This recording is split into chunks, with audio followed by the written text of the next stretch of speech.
I would like to take you back in a trip. Let's go back 2 generations.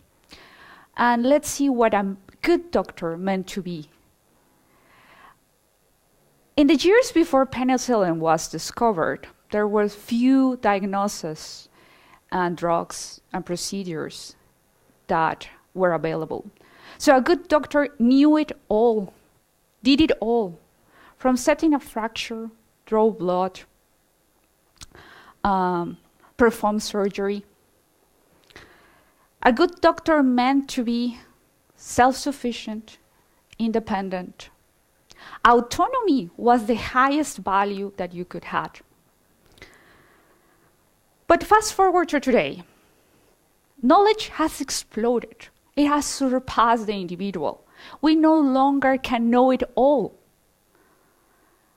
So we need a specialist. Now, cooperation is the new high value to become a good professional. Now we all have to be part of a team, to behave like a pit crew member. I know that the abstract said and talked about diversity. We are going to talk about diversity. But my aim today is to provide you some knowledge to improve the team dynamics, regardless of the composition of your team, even if it's very homogeneous or it has a lot of diversity in it. So, my name, Ix-chel. I'm from Mexico, that's why you hear the weird accent. I live here in Switzerland. I work for Canoe. I'm a Java champion. I love to travel around the world in different conferences. That one is J-Crete. I'm also organizing part of the organization team of J-Crete, J-Alba, Basel I. So, how this talk came to be? Actually, early last year, I encountered some headlines, really interesting, that got me wonder. But headlines like this make me try to look back into the source. And I found a very interesting paper that Mix That Matters. In this paper, conducted by the Boston Consulting Group in collaboration with the University of Munich, they found, obviously, positive correlation between gender diversity in team management and revenue from innovation. So they actually found out that 4 of 6 types of diversity had a positive correlation. The ones that are missing are age and academic background. So, why? Well, it turns out that if you have a very homogeneous team with the same background, you will get redundant ideas, group thinking. And it's not surprising for me that women bring disruptive innovation. How big was the impact of having more diversity in team managers, gender diversity in team managers? It turns out it increases 11% the revenue. If that doesn't convince you, I don't know what will.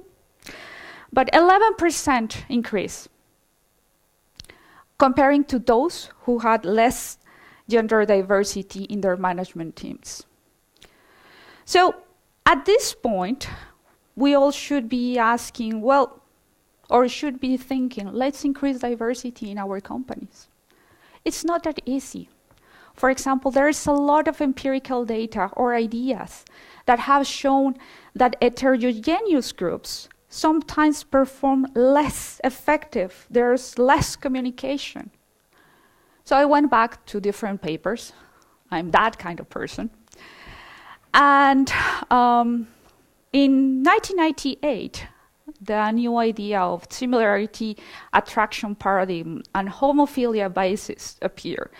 This means that we tend to fall in love and work with people that are like us. We are always looking for a place to belong to. We are looking for a tribe to be part. And if we form close-knit groups, we develop our own language, our own culture, and outsiders will consider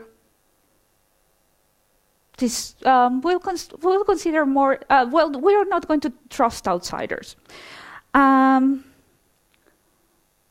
So there was less performance, poor communication, as I said, and people were saying, no, it's good that we have very homogeneous groups, and we should not risk adding different kind of people. In 2005, another idea appeared, and scholars proposed that there was enough good things of adding people with different backgrounds, ideas, and knowledge, because they were source of insight. Suddenly your pool of skills and networks exploded. You had more ideas, but with more ideas, you need to reach consensus. And to reach consensus, people start noticing that the need to have constructive debate was higher.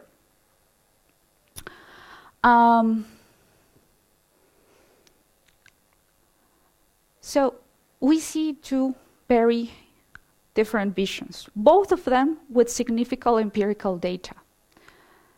So how do we obtain all the benefits and try to avoid the drawbacks? The answer is really simple: improving our team dynamics. Plenty of companies have invested a lot of resources trying to figure out how to create performant, effective, and good teams.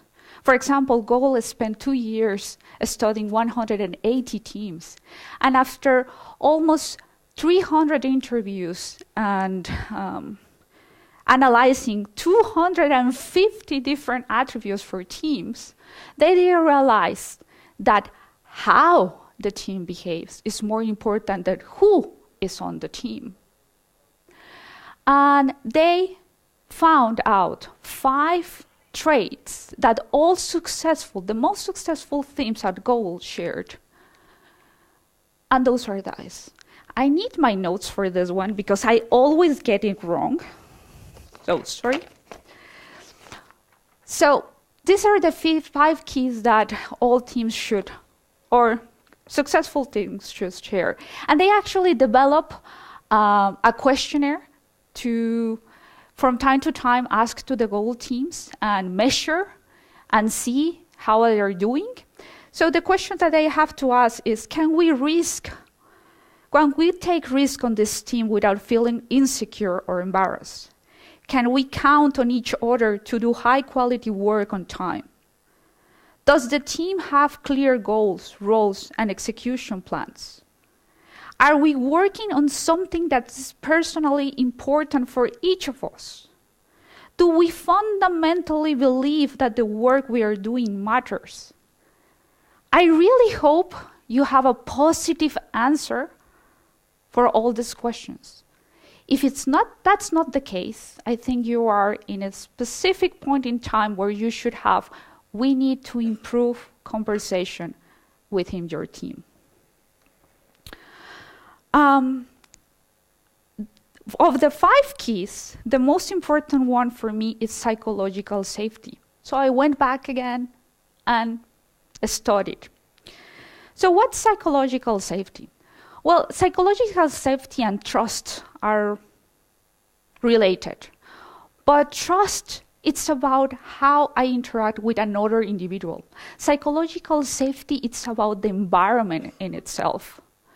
So this is how secure do I feel when asking questions, requesting feedback, pointing out errors, and proposing new ideas. If I feel safety then in my team, then I can do all these things. Those are the 5 factors that can improve psychological safety in all teams. Leader behavior. Obviously, how the leader behaves will influence how other team members will think that it's an acceptable behavior. It's important to notice that a leader is not the person with the most authority. A leader is the person who can influence a topic. So in our teams, I may have different leaders, or I may be even a leader in certain topics. It doesn't have anything to do, or it shouldn't have anything to do with authority. Invitation to input, feedback. Feedback is very important, and consider this. When you request feedback, you're putting yourself in a vulnerable position, because not all feedback is going to be positive. So you are inviting sometimes not so very constructive comments. And this is also another important one. When a leader specifies or makes explicit that he is fallible, he is also vulnerable, then people are more open to share their own experience. Trusting and respectful interpersonal decisions. As I said, it's my belief, or it's how do I believe that feedback is going to provide. If I feel comfortable in my team has a good state, then probably the feedback is going to be constructive. Practice fields. This study used operation rooms as examples. And for example, she said that there are some hospitals where the leading surgeons had this open doors policy. So all the nurses felt really safe at going to the surgeon and talk to them, ask questions, and he or she was going to be open and easygoing and answering questions or clarifying doubts. Practice fields. In some hospitals, when they have to introduce a new procedure, some hospitals do actually run the entire new procedure from beginning to end without the patient in the operation table. Others do not. And she noticed that sometimes there will be surgeries performed where all the team members are completely strangers before that day, or even the first day that the surgeon is conducting the new procedure. So really, next time I have to go to the hospital, I'm going to ask if they know something about psychological the safety and practice fields. Organizational context supports. This is about how do we access resources? Do we have all resources available for us to do our job? Do all the teams or member teams, even the ones remotely, have the same access to the same resources? When we have a transparency policy, we can reduce that doubt about or insecurity about resources not being allocated equally. The fifth one, emergent group dynamics. This is something that we have to be aware. In a lot of companies, people will take some roles, play some characters. Sometimes you will have the father, the mother, the good son, the black sheep. And while playing these roles, you will get a different kind of communication. Maybe if the conversation is started by the black sheep of the family, everybody is going to be in a different state.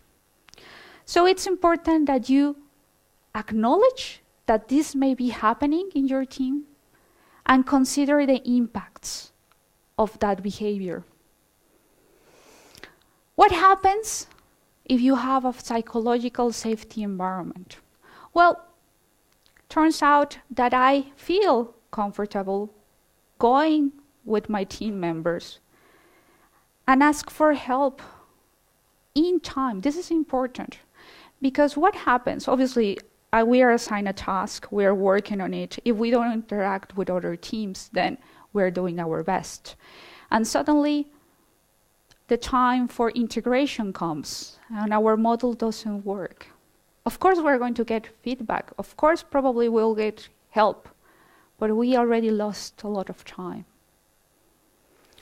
As I said, I'm going to request feedback more often if I feel that always it's going to be given in a positive, constructive way. Going back to the operation room example, there were nurses that said, the surgeon really dismisses you, treats you horrible. So they didn't see the incentive to speak up and say, I think this is not the right dosage for that drug. In other hospitals, where there was a better environment, they were able to say, you know what, I think we're making a mistake. I think we haven't considered this. So again, I will prefer to go to a hospital where they have this kind of environment, because those kinds of errors are life or death. Innovative behavior and innovation. If you have an environment where people are more willing to participate, then when you introduce something new, there is going to be less resistance to change. And if they are part of a creating process, they will own it. And if you have a positive environment where you can exchange ideas, then innovative and creative solutions will emerge naturally. Creativity, I love this quote, creativity, a form of free self-expression. Being empowered is crucial for innovation. I want to share another very good study, The Secret of Great Teamwork. The authors have been involved in the last 15 years in 9 different projects globally. I think they processed 300 interviews and more than 4,200 surveys with team managers and leaders. And they noticed that 3 of Richard Hackman's enable conditions are still valid. Why I say that they are still valid? Because Richard Hackman started working with teams in the 1970s. So after 40 years of research, he came up with a list of enable conditions. So they revised them and see they're still valid. They still pick up 3 of the enable conditions, and they added a new one. But what I want you to keep in mind is, again, we're not talking about the individual, we are talking about something that has to be part of the team as a whole. What are the enabled conditions? Compelling direction. So we are now living in a knowledge economy. I'm being offered similar products by different providers. So now, in order to be successful, we have to offer an extra value. And that extra value is directly related to the care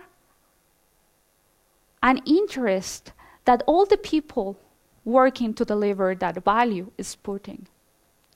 So now, each of us have to decide how much love, care, attention we put to our labor.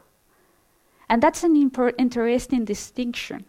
When people change their mindset from work to labor, phrases like, this is a labor of love, can happen. So that's when we add the most value to any system, to any product, to any company. Strong structure. we need to define, as I like to say, usually we have three problems, or three ways of seeing things. Either you prevent problems, you correct problems, or you incentive good situations. So strong structure means that we should create, accept, live with norms that prevent destructive dynamics,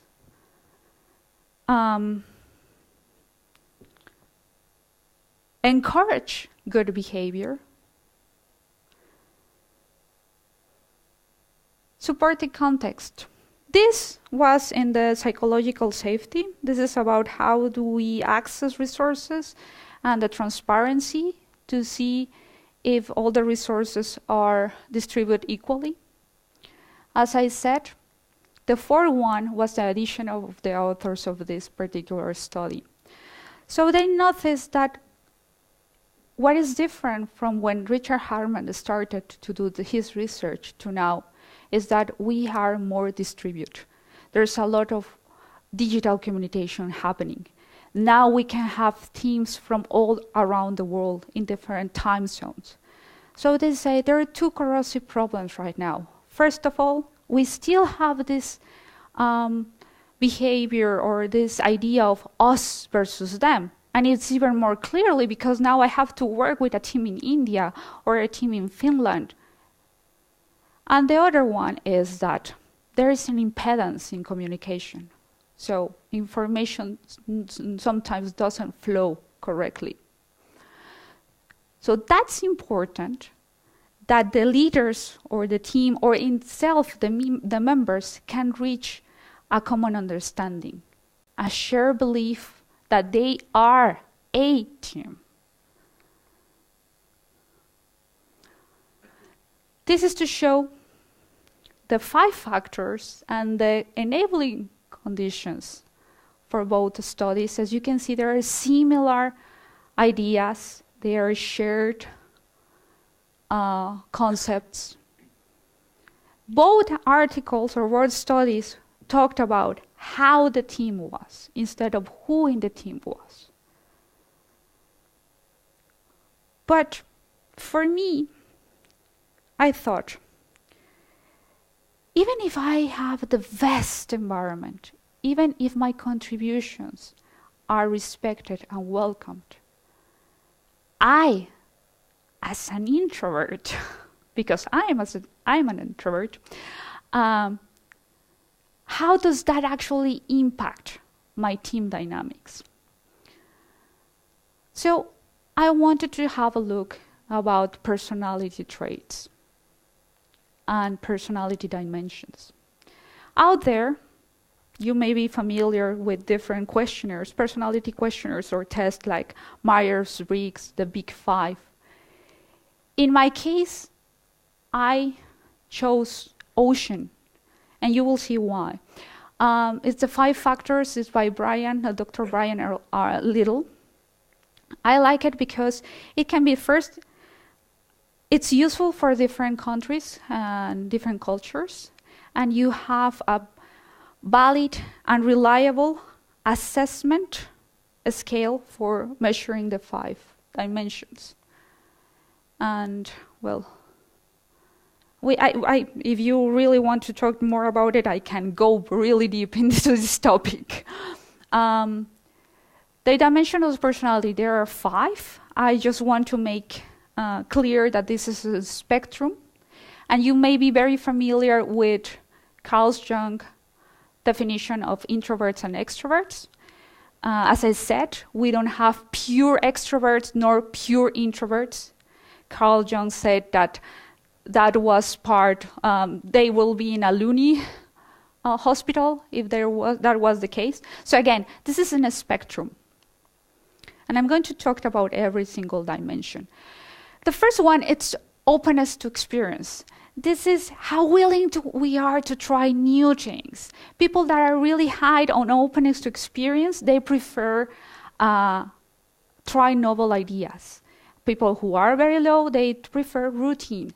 When you describe or the people when studying this describe it's mental agility, vulnerability, because trying new things means that you are going to fail and you are willing to try, and intelligence, etc.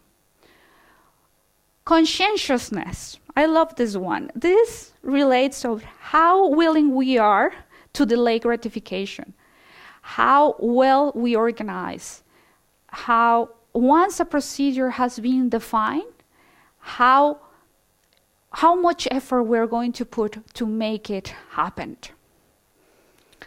Yeah.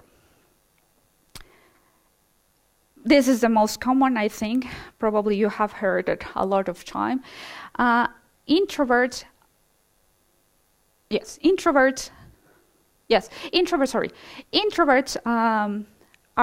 they really have a lot of stimulation, neural stimulation. So they will try to be in quiet places. Extroverts, on the other hand, they are low in stimulation, so they need to recharge by being with a lot of people. So they are always the party.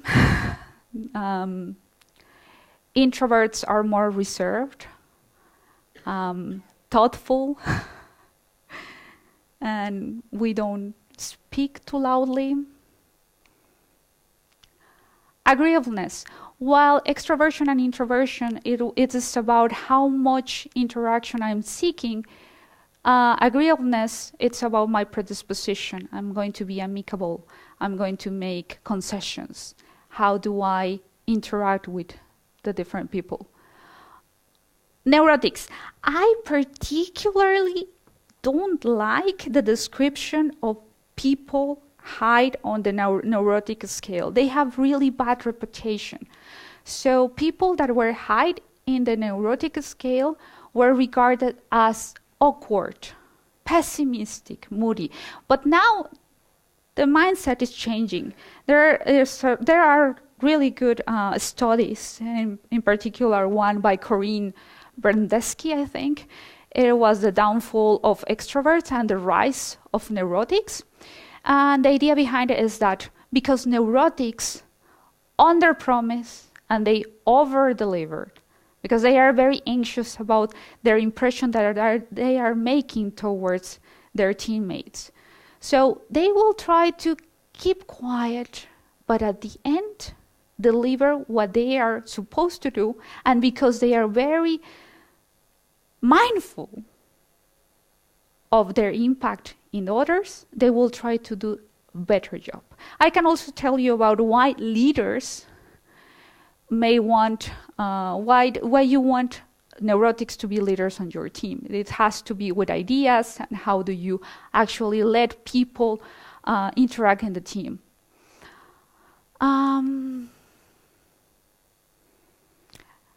As I said, I had two reasons why to pick ocean. One is because the validity and reliability of the scale, and the other one was because there was an interview from InfoQ with Dr. Little, and it was about software development. So I said, yeah, let's see. So we all have, or at least I have in my team, someone that is willing to try every single library, tool, framework. They are always thinking about using the latest red shiny toy. And sometimes it works.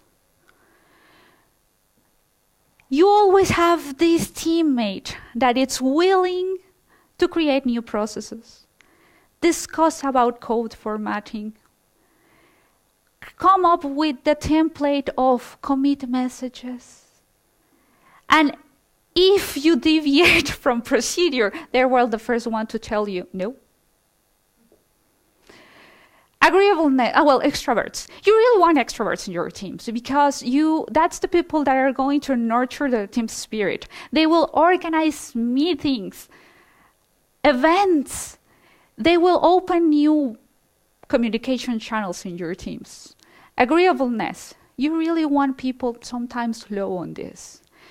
I really thankful of my teammate that is willing to say, take your red circular button and redo it, because it's not the pink circular button that we agree on.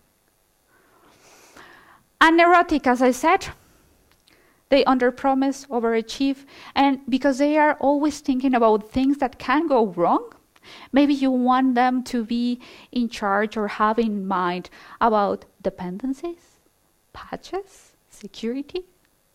They will be natural at that. We are different. So probably if you have introverts in your team, they won't be overly excited about team exercises. Probably they don't want to participate in a lot of meetings. So mind the gap. We are different.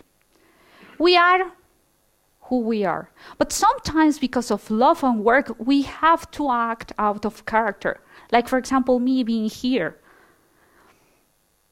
And we can do it.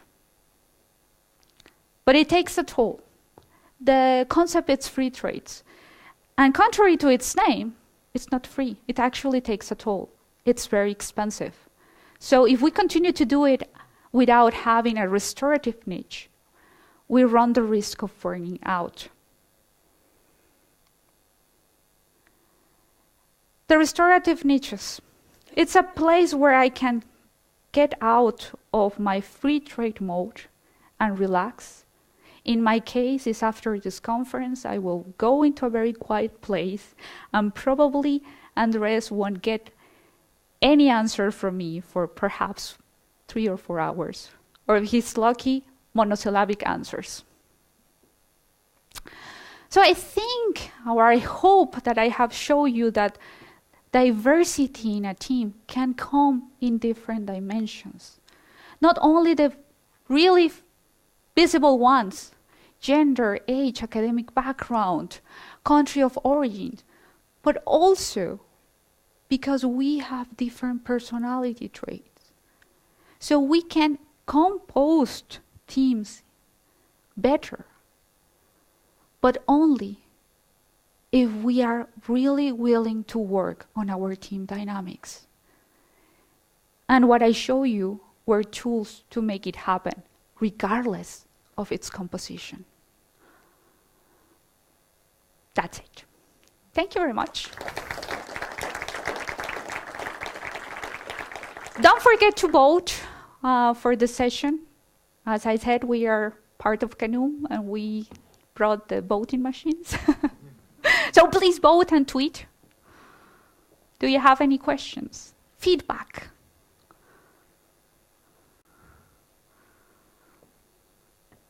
Okay.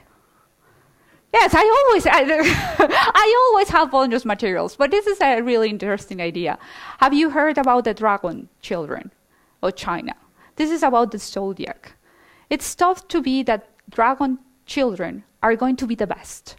So people plan to have kids on a specific year. And because they believe they are going to be the most intelligent, the most successful, and they have tried to analyze and search this, because the researchers were saying, if you had a lot of kids in this year, then they are going to be competing with resources. Resources are going to be the same, even though China government tried to prevent or build some extra resources in those years. So they said, no, they have all odds against them being successful because there are less resources for them. But then they get better grades. And they said, well, of course, the professors are also biased. They have to grade them better. Then they came to the second level of education. It was graded by computers, and they were better. They asked the children, do you feel better? I mean, do you feel more intelligent? Do you think by being a dragon child, you are like the best of the best? And they say no. They measure IQ. No. Later on, they noticed that what it was actually happening is that expectations of their parents were out of the roofs. So they were trying to do their best to meet their parents' expectation. So my message for you with this story is expect more of your teammates, but make it explicit. And maybe we are going to be surprised. Maybe they're going to meet our expectations.